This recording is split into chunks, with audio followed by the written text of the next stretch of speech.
6 centuries have passed since the first Ottoman banners rose above Bursa. Empires have come and gone, yet the shadow of the Crescent still stretches across continents. You can feel it in every stone, every melody, every word that survived the fall. The Ottomans built more than an empire. They built an idea that beauty, faith, and knowledge could exist side by side. Their story did not end, it transformed.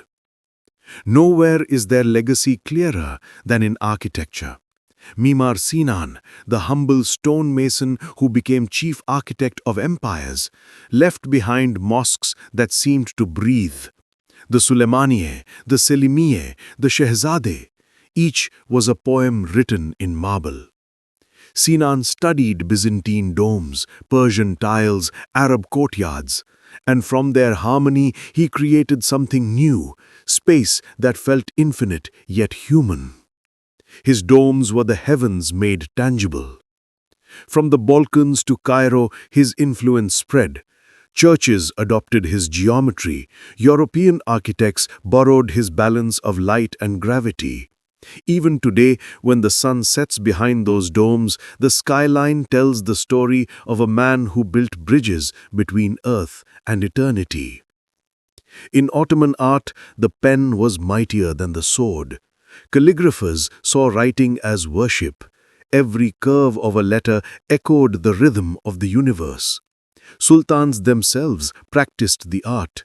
Their tugra, the imperial signature, was a blend of calligraphy and power, beauty and command. Even decrees of war were written like prayers. Beyond script came miniatures, tiny universes painted in gold and lapis. These artists captured coronations, battles, markets, and stars, preserving memories when words were forbidden to speak. The Ottoman tongue was a tapestry, Arabic for faith, Persian for poetry, and Turkish for life. In its phrases, you can taste the crossroads of civilizations. Today, the echoes survive. In pencere for window in Turkish, kahve for coffee in every European cafe, divan for counsel, and bakshish for tip. The empire may have fallen, but its words travel on every breath of conversation. The Ottomans understood that sound could touch the soul where words could not. Their mehter bands, with booming drums and piercing zurnas, marched armies into legend. Their court musicians played the ney, kanun, and oud, crafting melodies that blended joy and melancholy. In lodges of the Mevlevi order, dervishes turned in endless circles, seeking God through rhythm. To watch them spin was to see the cosmos itself revolving around the divine. Even centuries later, those notes linger. In every Turkish folk song, every Balkan lullaby, every Arab improvisation, the Ottoman heartbeat continues.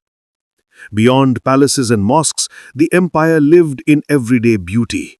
The art of Iznik tiles, ceramics painted with cobalt and coral, turned kitchens and mosques into galleries. Textiles from Bursa dressed emperors and villagers alike. Coffee houses became the empire's universities of gossip, politics, and poetry. Hospitality was law. A traveler could knock on any door and be fed. It wasn't merely kindness, it was identity. Modern Turkey rose from Ottoman ashes, yet the old soul still whispers through its streets. Europe and Asia still meet here, sometimes in harmony, sometimes in argument. Across the Balkans, North Africa, and the Middle East, Ottoman bridges and baths remain. In architecture, law, cuisine, and language, the empire's fingerprints are everywhere. The modern world often divides East and West, but the Ottomans lived at their intersection. They proved that cultures could collide and still create beauty. The crescent that once crowned imperial standards now crowns countless flags, a symbol not of conquest but of continuity.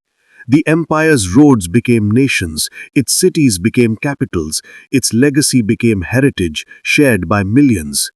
Its rise shaped Europe's Renaissance, its fall shaped the modern Middle East. Even global cuisines owe it debts.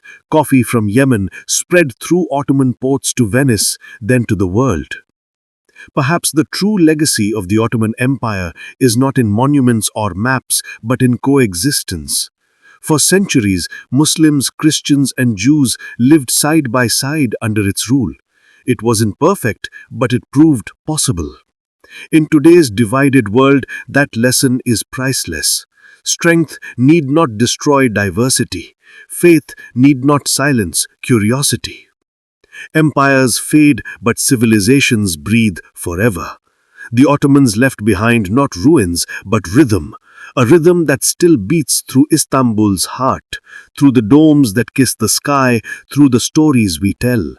The crescent is no longer a banner of conquest. It is a symbol of connection, a reminder that power passes, but beauty endures. And so ends the story of the Ottoman Empire, not in darkness, but in light. A light reflected on water, whispered in prayer, carried by time. The light of the Crescent.